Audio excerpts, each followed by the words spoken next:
நம்ம நிகழ்ச்சியில நம்ம ஏற்கனவே பிரம்மஹத்தி தோஷம் பத்தி பார்த்திருக்கோம். அதே மாதிரி புணர்ப்பு தோஷம்னா என்ன, அதை பத்தி சொல்லுங்க சார். புணர்வு தோஷம் அப்படிங்கிறதுமா மனோகாரகன் சந்திரனோட கர்மகாரகன் சனி இணைவது தான் இந்த புணர்வு தோஷம். பொதுவாகவே அவங்களோட சேர்றதோ பார்க்குறதோ இதற்கான ஒரு தாக்கத்தை அது மனதில் உள்ள கொடுக்கும்.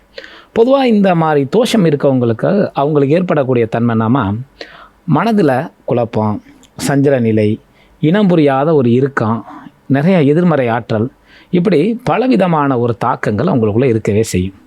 பொதுவாக இந்த சேர்க்கை எந்த இடத்துல இருக்கோ, பொதுவாக எந்த காரகாதிபதிக்கு அந்த சனியோட தொடர்பு வருதோ அந்த காரகத்தால் அவங்க நிறையவே ஒரு பிரச்சனைகளை சந்திப்பாங்க.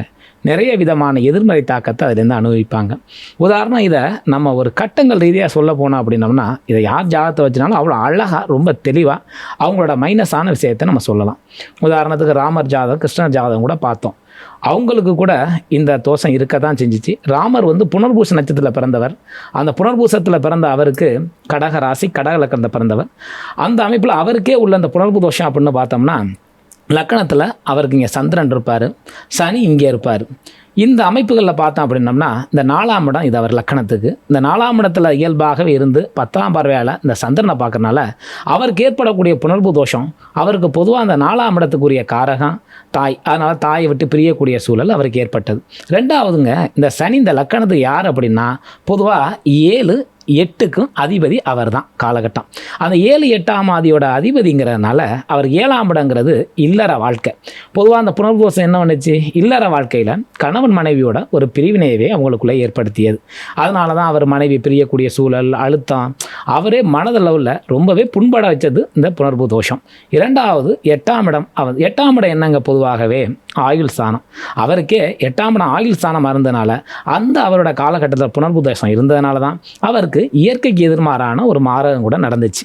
அப்போ இவர் எந்த கிரகத்தை அவங்க காலகட்டங்கள் இந்த காரகாதிபதியை இந்த புனர்வு தோஷம் பெறுதோ அந்த காரக பாவத்தை இயல்பாகவே ஏதோ ஒரு காரகத்தால் அவங்க அதில் மனதில் உள்ள சலனப்பட வைக்கக்கூடிய தருணத்தை ஏற்படுத்தியது. இது அவர் மட்டும் இல்லை, அவரோட மர அவதாரமாகிய கிருஷ்ண பரமாத்மாவோட ஜாதத்தை பார்த்தாலும் கூட அவருக்கு ரிஷப லக்கணம், ரிஷபராசி, 7ஆம் இடத்துல அவருக்கு பொதுவாகவே சனி இருந்துச்சு ஜாதகத்தில்.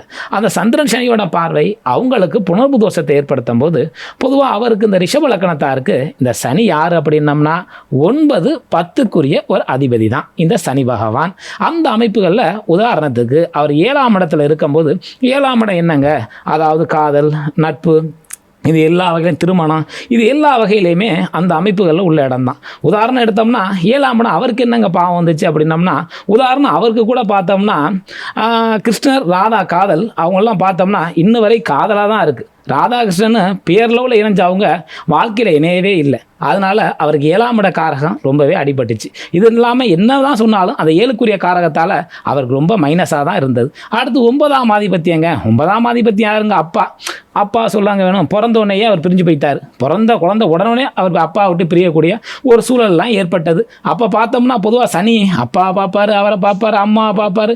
அதனால தான் இந்த புனர்பு தோஷத்தால் தாய் தந்தையை அவர் பிரியக்கூடிய நிலையை வரை ஏற்படுத்துச்சு.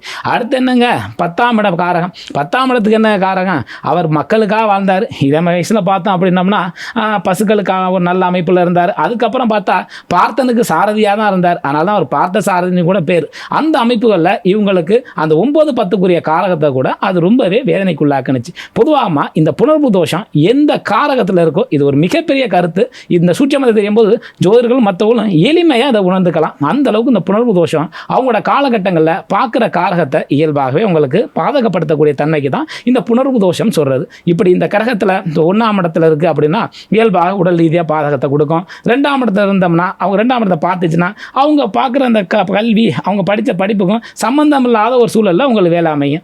3ஆம் இடம் சௌரத்தை பாதிக்கும். 4ஆம் இடம் தான் தாய் நினச்சி கவலைப்படைய சூழலை கொடுக்கும். 5ல் இருந்தால் புள்ள கவலையை கொடுக்கும். இப்படி ஒவ்வொரு காரகத்திலையும் எந்த காரக ஆதிபத்தியத்தோட அந்த புனர்வு தோஷம் சந்தேகப்படுதோ அவங்களுக்கு அந்த காலகட்டங்களில் ஒரு அழுத்தத்தை கொடுக்குது. இதாம புனர்வு தோஷத்தோட விளக்கம். தெளிவான விளக்கத்தின் மூலமாக நேயர்களுக்கு புரிய வச்சிருக்கீங்கன்னு சொல்லலாம் சார். தொடர்ந்து நாம தமிழ் ஜோதிடம் பத்தி அடுத்தடுத்த நிகழ்ச்சிகளையும் தொடர்ந்து பேசுவோம். நன்றி.